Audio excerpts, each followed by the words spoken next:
Everyone, and welcome back to my channel. For those of you who don't know me, my name's Amelia, and in today's video I'm doing 28 life lessons that I have learned in 28 years. Jenna Marbles is the first person who I saw do this, and I just thought it was a really cool kind of like tag to do yearly, to just see what I've learned, give out advice. This advice is serious and not so serious. It's kind of just anything and everything. So we have a lot to get through. As I get older and keep doing these lists, they just get longer. So let us begin. Number one is to drink water. Now I am currently drinking iced coffee, but I have had my water for the day. Well, not for the day, but I've had water throughout the day. The days where I drink water before my coffee, I just feel so much better and more awake. And it's taken me like a few almost like experiments of like, wait, why do I feel so good today? Oh yeah, I drank water today. Or why do I feel so shitty today? Oh right, I've only like been drinking coffee.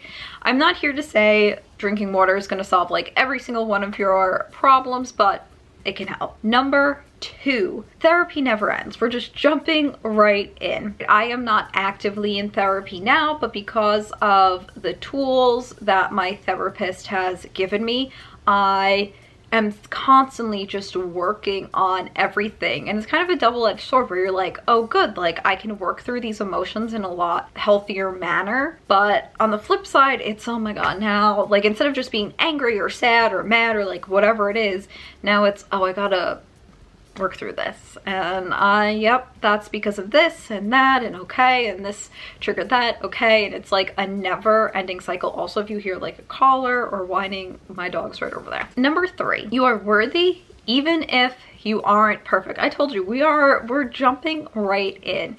And I am saying this as like a lesson I've learned in 28 years, but it's a lesson that I need to constantly learn. And you know, this version of perfect is different for every single person. You know, you're just like, don't feel hot sometimes, basically. But the key is that even in those moments, you're still worthy of love, of friendship, of promotions, of having a fulfilling life. It doesn't matter what you look like on the outside, right? It really is on the inside that counts. Okay, so I don't look 100%, whatever that 100% is in my head, but just because of that, that means I can't go hang out with my friends, or I can't like go on a fun date with my boyfriend. Like, that's not true, you know, that's just your head telling you crazy things. Number four, use your voice. You don't have to yell and get angry to be heard. You know, there's ways to get your point across without yelling and being abrasive, but that it's important because you are your own advocate. No one else is going to stand up for you, and no one else knows where you're coming from like you do. Number five, you are the main character. I know this is like a TikTok trend or like a new kind of movement, but I really felt that it kind of summarized what I meant here. And that is that to almost romanticize your own life and realize that, just as I said before, you are worthy even if you're not quote unquote perfect. You should use your voice to advocate for yourself. Number six, go outside. If you are like me and an introvert, it is very easy for you to just lay on the couch, watch Gossip Girl for like the 40th time and live a fairly content life. Those days where you just like go for a walk around the block and you're like, oh my god, the outside world, this is what life feels like. Like, it is and I wrote this down when it happened to me. Like, I had just like been inside for maybe like 5 days, you know, running to the mailbox really quick, but that was like the extent of my outside time. And then it was just a sunny, warmer day out, so I took a walk around the block and I was like, oh wow, I feel alive again.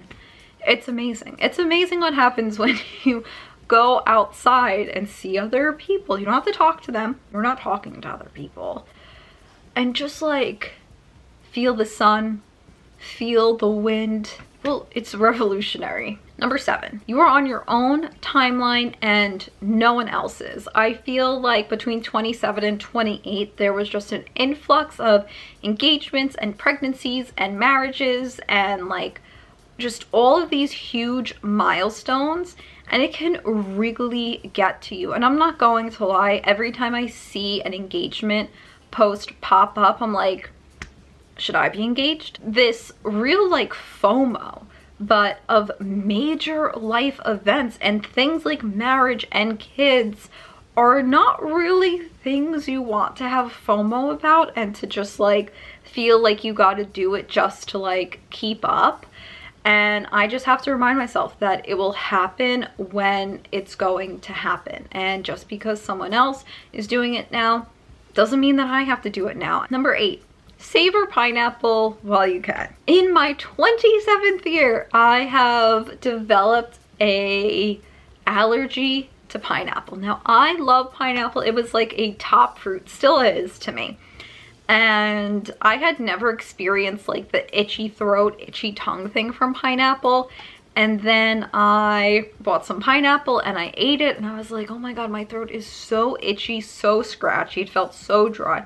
My tongue was so itchy, and it lasted for 2 days. No amount of water I drank, no brushing, nothing would get this sensation out from my mouth.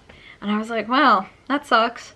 So a few weeks later, I had some more pineapple, like not really thinking, and it happened again. And then I had a smoothie with pineapple, and I was like, okay, I can't go through this. This is so annoying to just like constantly have an itch in your throat. Who develops an allergy 27 years? And like a pineapple allergy, like a food allergy. And I love pineapple so much. It's so sad. Number 9, another allergy thing. You shouldn't be passing out when taking Benadryl. You know, I know Benadryl is like a drowsy formula, and they have non-drowsy, but, and when I would take it like as a kid, like I would just like instantly like fall asleep, and like, I don't know, I just like couldn't function after it, and it never really like occurred to me until I had my first episode of vertigo, and they gave me this prescription for Bonine, which is like an anti-vertigo medicine. And luckily I had the day off of work because I took one pill and immediately fell asleep where I didn't even know I was falling asleep. And then I would like wake up, but I couldn't stay awake, and I would like just fall back asleep, and then I was hallucinating. And then the next day I took half a pill, and it still happened to me, and I was like, all right, like I'm not taking this anymore. I have to go back to work. Like obviously I can't be doing this sort of thing at work. And when I went to the doctor for my checkup and explained to her what was happening, she's like, oh, you have like an allergy to Bonine and probably like every other thing that ends in INE. So sure enough, Benadryl, at the moment I forget its like scientific name, but it ends in INE. And then I was like, that does explain a lot. So just like read the instructions. Shouldn't be hallucinating on just like normal, everyday, over-the-counter prescription. Number 10, after a year inside, you're no longer 23, and you cannot drink like you're 23. The first time that I went out, which I think was May of 2021, after really like not going out, not really drinking alcohol. I'm not a huge drinker. I really only drink socially. I was like, oh my god, frozen margaritas. And I had one too many, and I was embarrassed. And yeah, that was pretty much the wake-up call of like, yep, you are old. Your tolerance is so much lower now. Like even a few weeks ago, I went out with some friends and I could like barely get through a drink. I don't know if places are making drinks stronger lately, or if my tolerance is just like that shot that I feel like even like the tiniest bit of alcohol is like drinking Everclear, where I'm like, this is too strong. Number 11, feeling tired, bloated, like you hate yourself. You're probably getting your period. This is still a lesson I learn every month, and I see it on TikTok, so I know I'm not alone. But it's just wild. Like every month since the 6th grade, I have had my period. And every month I have some PMS symptoms, and every month it's like, why am I feeling like this? What is this feeling? Why? And then it comes and I'm like, oh, that's why. What kind of amnesia does your period give you that you like forget all the symptoms and everything and it's just like a surprise every single month? Number 12, people actually like you. I don't know if this is I think this is just like a form of social anxiety or just general anxiety, but I have this like huge, and it's not like a fear of like not being liked, it's a fear that people are like actively lying to me of that they like me. Where like if we haven't been friends for like a long time, and even sometimes I'm like, do you guys still really like me or what? Like I just, for whatever reason, in my head I'm just like, if they invite me out, I think, oh, they're just doing it as a prank. Yes. And anytime if I meet like another one of my boyfriend's friends and then they'll tell him like, oh, we really like Amelia, my first reaction is to be like, why? It is so messed up, and it is something that like I really need to work through and just like get over. But finally I've just said like, look, if they are just doing this as a practical joke, like this is on them, right? That is on them for being like a shitty person. They're not. Who has time for that? If you don't like someone, you don't hang out with them. Like only sociopaths would do that. So for me to think that I'm like that important almost, that someone would like go out of their way to play a practical joke on me is like crazy. But yes, people actually like you. They want to hang out with you. They want to talk to you. You're not a burden. Okay? Me talking to me here. Number 13 actually goes perfectly with this. The negative voices in your head are not your own. And I'm not just saying this in like a, oh, like don't listen to them way. I am saying this in, you are not born thinking you are imperfect or, you know, whatever it is. You learn that from these like false lessons, as I like to call them, whether it was inferred, you know, from like just seeing a bunch of like skinny models on magazines and thinking now you need to be like a skinny gorgeous model, or someone actually telling you like point blank like you're fat or something like that, and then that gets internalized and it sounds like you because it's in your head, so you think it is you. But it's not you. It is these other voices and lessons and people that have just gotten in there. Those negative thoughts are wrong. Number 14, get yourself a mouth guard. I have TMJ, and I just thought it was like, oh, I'm just clenching my jaw. Whatever. Yeah, it hurts. Yeah, I gotta go like this constantly. Yes, I have to unhinge my jaw in the morning. But it's fine. Then I went to dentist, had 2 cavities. Why? Because I grind my teeth and ground some cavities into my mouth. That's when I got a mouth guard, because I was like, I'm never going through this again. I don't want my cavity, like I don't want any more cavities. And also, how rude of my body to grind my teeth to the point where I got cavities. Rude. Number 15. This is me, but maybe you. YouTube is a journey. I never studied filmography, never even studied photography, never knew how to edit, never knew how to storyboard, never knew how to write SEO, never knew how to create graphics, none of that. I literally knew nothing. All I knew was what YouTube was and to like turn on a camera. Know nothing about audio, nothing about visual. Like I had 0 skills going into this.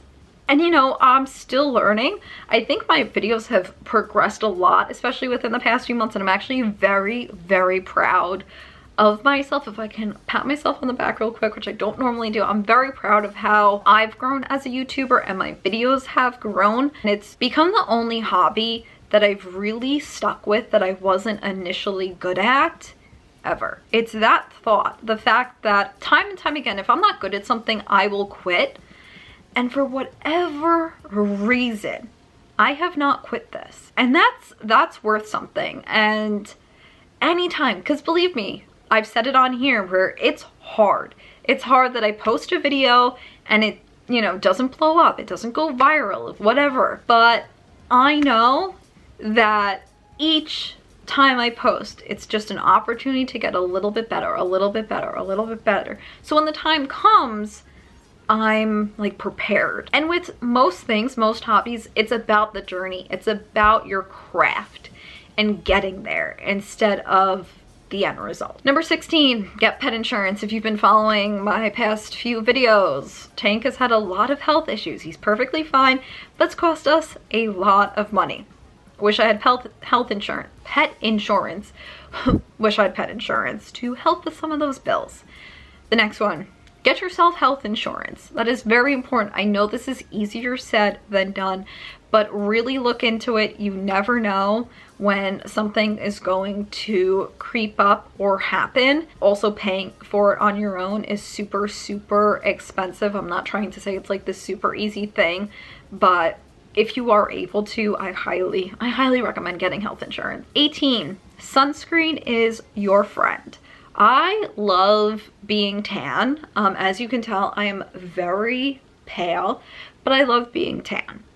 And you know, when you're a teenager, you don't really think about it, but now that I've learned that the sun is like the #1 cause of not just skin cancer but wrinkles, I am like, oh, we are slathering the sunscreen on, because if I don't have to like get Botox or fillers or any of that until way later in life, that's what I'm going to do.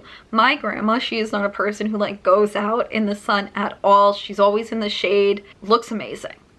So that is my motivation of just put a fake tan on and put your sunscreen on and your body will thank you. Number 19, be aware of the signs of your anxiety before it gets super, super bad. This is another thing. It's kind of like my period where it's like, why am I feeling like this? What's happening? Even though it's happened a million times before. So for me, when mine gets really bad, it's like security based, and I then have like these obsessive compulsive tendencies. I don't have OCD, I'm not saying I do, but when it gets super, super bad, I'll like start having to like check the windows and doors like nightly and just like go around and around, and if I hear the tiniest noise I have to get up and investigate, and then that's when I know that it's like super bad and I need like an intervention of like outside help, like I need a therapist to talk to. So if you can learn those things, right, you can catch it a lot earlier until it gets to then like a panic attack or you know, whatever it will manifest. Number 20, learn how to relax. Just whatever it is. I love showering so much, and over the course of the pandemic, it has really become like a source of just relaxation for me. And so, you know, I have like my hygiene showers on the daily, but there are just times where I need to like wash the day off almost, and I'll just be like, I'm gonna go like shower again, and just being able to like kind of like cleanse symbolically and physically really helps. So that's how I relax. Number 21, hug your pets. This could be a great way to relax. You know, I lost my cat pretty suddenly at the end of 2020, and it was really hard, and of course I wish I had more time with her. And then we thought Tank also gonna have cancer. He doesn't, thank God. But it's like times like that where you're just like, I haven't spent enough time. Hug your pet. 22, men really are from Mars. And I don't mean this in like a disrespectful way. It's just now, having lived with my boyfriend for a year, there are just times where I'm just like, wow, we really are just like two different species. And this probably really only matters for like cis, hetero, normative people, but sometimes I'm just like, what goes through your head? And not disrespectful, it's just so different than I feel like the female psyche, that sometimes I'm just like, it just amazes me. 23, when in doubt, ask someone about themselves. This is great if you're an introvert or not good at small talk or just like don't know kind of what to say. But instead of trying to start a conversation on like some topic, just simply ask the person like, oh, where are you from? Or what do you do for a living? And usually from there you can have follow-up questions. People also just love talking about themselves. This is what I do. So if I ever ask you a question about yourself, just know I'm using this technique. 24, do you think you can't do winged liner? Maybe try bottom winged liner. Now, I don't have it on now, but I saw a TikTok and this girl did bottom winged liner. And I was like, hold on, I have hooded eyes and very circular eyes that don't really conform to the traditional like fox eye wing.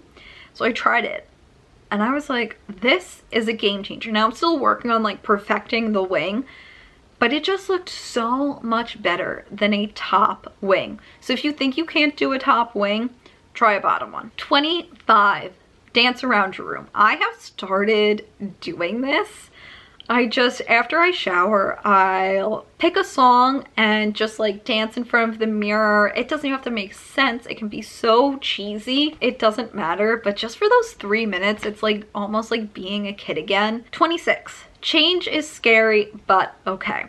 Your 20s are really about change. I mean, you're going from like starting college to ending college to starting your first job to now working through your jobs to moving to dating to maybe getting engaged to even getting married. Like there's a lot of stuff that gets jam-packed into your 20s, right? You started as a student and you can end as like a wife, a mother, like, or like a supervisor, right? Like really two ends of a spectrum.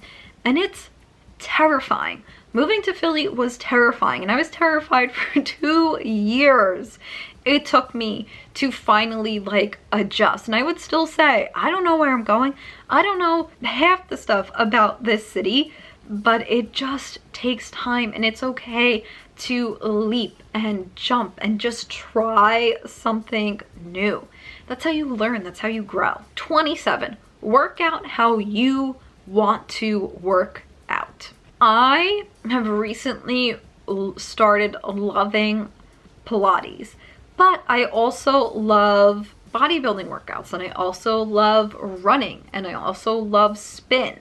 And I'm like, oh, I have to pick like one thing, or I have to do HIIT because HIIT is like the hottest thing lately. But guess what?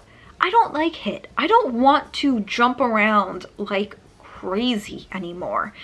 And finally, a few weeks ago, actually, I just came to the realization where like, oh, I don't enjoy it. I don't have to do it. And it's so funny because this is a piece of advice that I give like other people of your workout doesn't have to look like anyone else's. Like if your form of working out is just taking a walk, like that's fine, right? Hot girl walks, they're a thing now.